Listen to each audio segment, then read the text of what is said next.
Love bears all things, believes all things, hopes all things, endures all things. Love, it never ends.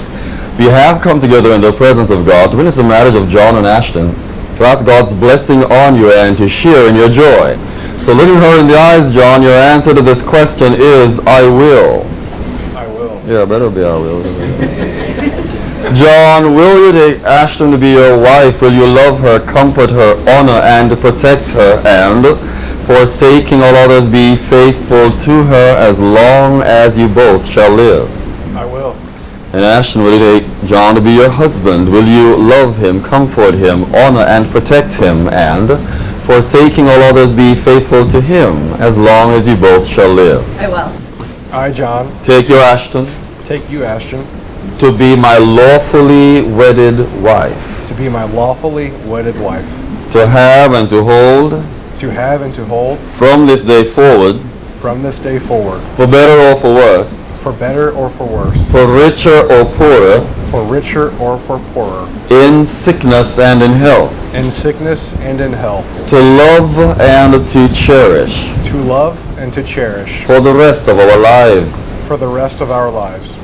I, Ashton, Take you, John, take you, John, to be my lawfully wedded husband, to be my lawfully wedded husband, to have and to hold to have and to hold from this day forward, from this day forward, for better or worse, for better or for worse, for richer or for poorer, richer or poorer, in sickness and in health, in sickness and in health, to love and to cherish to love and to cherish for the rest of our lives. for the rest of our lives. This is my solemn vow. This is my solemn vow. Father, we ask your blessing on the rings, that they will be a symbol to John and Ashton of unending love and faithfulness, reminding them of the covenant they make today to Christ. Amen. John, taking her wedding ring, you will place it halfway up on her finger. Ashton, I give you this ring Ashton, I give you this ring as a sign of our marriage. as a sign of marriage. All that I am, I give to you. All that I am, I give to you. All that I have, I share with you. All that I have, I share with you. With all my love. With all my love.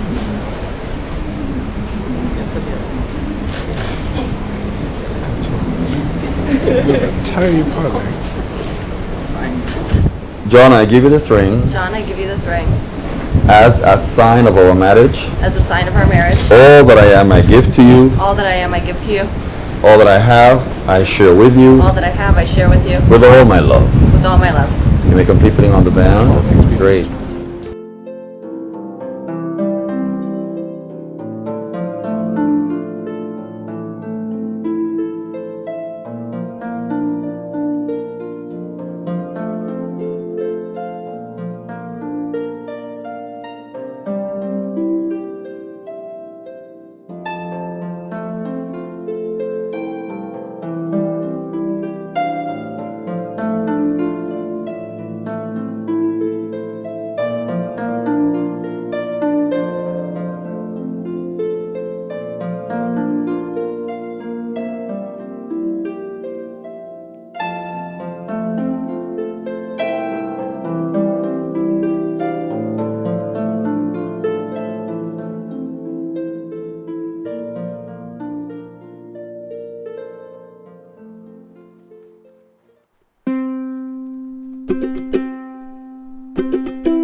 congratulations once more to the newlyweds. All right, John. Here we go. Gonna take up your cake knife. You're gonna place it onto the bottom tier. Yeah, don't cut. Okay, Ash, gonna place your ring hand. Oh no. Oh yes, on top. Hug around each other's waist. And I'm not sure where you took them. Okay. On the count of 3, you both gonna cut slowly down. 1, 2, 2.5, 3.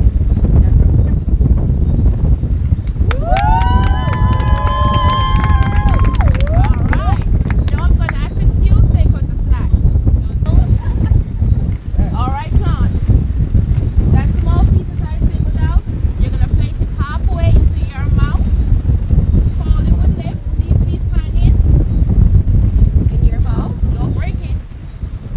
Halfway. Good. Alright, so beautiful. You know what to do. Go No for fingers it. allowed. No fingers allowed. Go for it. Okay. Woo!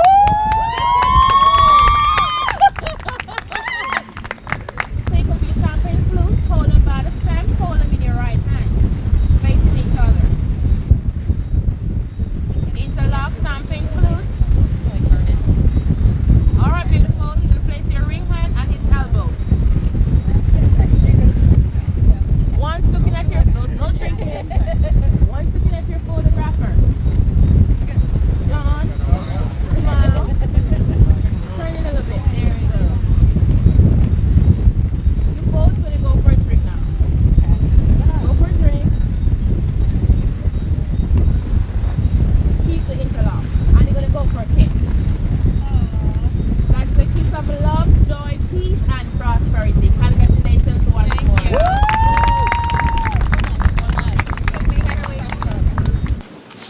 As a little kid, Ashton had a couple sayings that we thought were really funny, but once on Christmas morning, I think she was about 2 years old at the time, but she hit about the 3rd present, and she said, "I'm sick of it. I don't want to open anymore. I'm sick of it." So I just thought you should know that. Another one was Ashton miserable. She was running around our house, and somehow she had gotten that word from us, apparently, and she remarked that Ashton miserable. Many of you know she's a big fan of dinosaurs, so she used to fall asleep watching Jurassic Park with screaming dinosaurs and chasing people and all that. Very soothing to her, apparently. So made us kind of question, maybe she is part dinosaur. But as she grew up, she was the prom queen in her high school class. And we're very proud of her. We actually met John before she did, in person. And a lot of people don't know that. It may have only been by 15 minutes, but she was out with a friend of hers, and John showed up, and we said hi, and come on in. And out on our porch we went, had a drink, and then asked if, I think Mom texted her and said, "Get your butt home." And she showed up a few minutes later. So we actually did meet John slightly before she did, but that relationship's flourished, and we're here today. For John is very focused, he's very hardworking, and he's been wildly successful. So we're very proud of John. He's a great son, he's a great friend, he's a great strength coach, and occasionally he's a great IT strategy consultant for us personally. Apart from this. Ladies and gentlemen, I want to start by thanking you all for coming to celebrate this special occasion. The wedding of two people we all love, Jonathan and Ashton Schipp. I feel honored to have been asked by John to be his best man. For those who do not know me, I'm John's little brother, Blake. Being John's little brother, I got the pleasure to watch him grow up.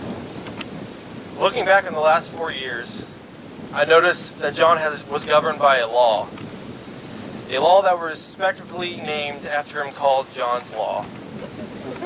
For those who knows Murphy's Law, which states something that can go wrong will go wrong. However, John's law is quite the opposite.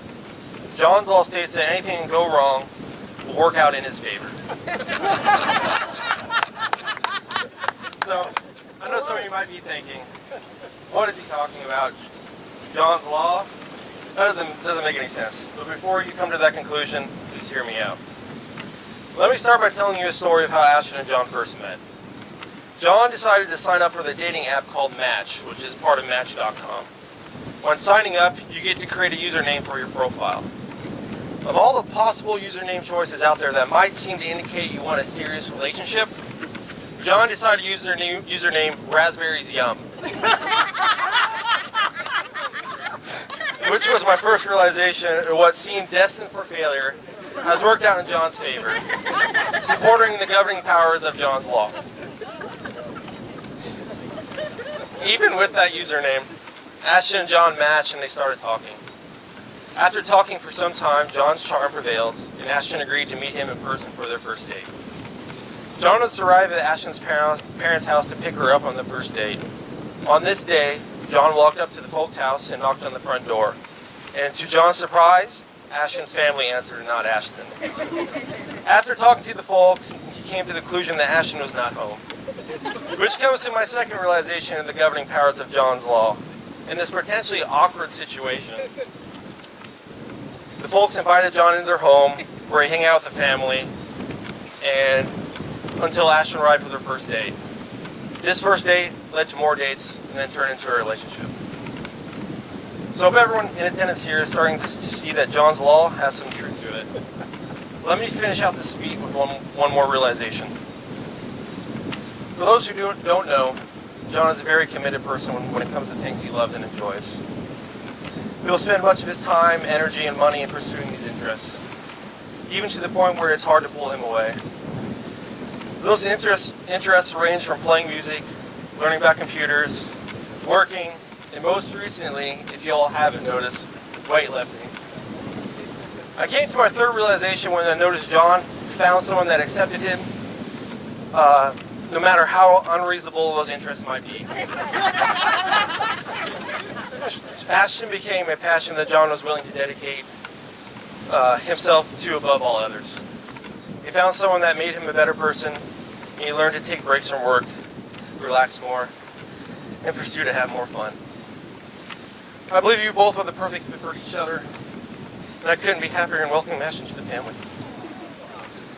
In my final words, I invite everyone in attendance to stand and raise their glasses for a toast.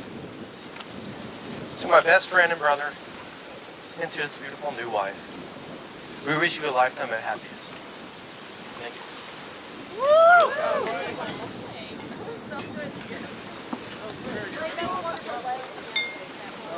All right, so just so you know, I'm Ashton's little sister. Most people know that.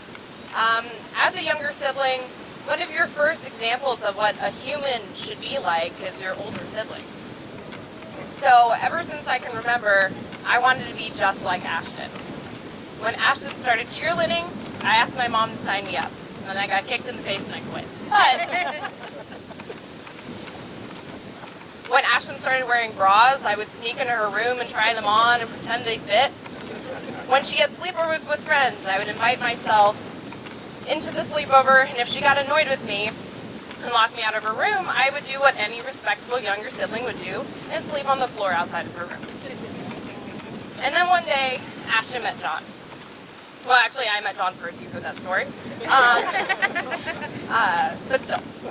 And I've never seen two people fit so perfectly together. And just like me wanting to be able to fit in Ashton's bras as a kid, I knew that I wanted to someday find someone who fit me just as well as John fit Ashton. So John, welcome to the family. I'm so excited to finally have a brother and a whole new part of our family. And just know that if you ever get sick of me, I'm just going to sleep on the floor outside of your room. So cheers to Ashton and John and a lifetime of happiness. John and Ashton. This must be a big night for you. This was a very difficult speech for me to write.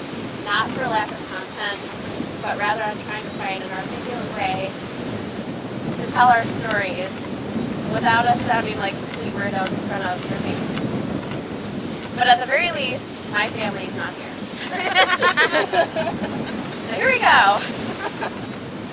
In the summer of 2009, I went down to Champaign with my dad for UVI freshman orientation. It was a beautiful sunny day, a sign of our bright futures ahead.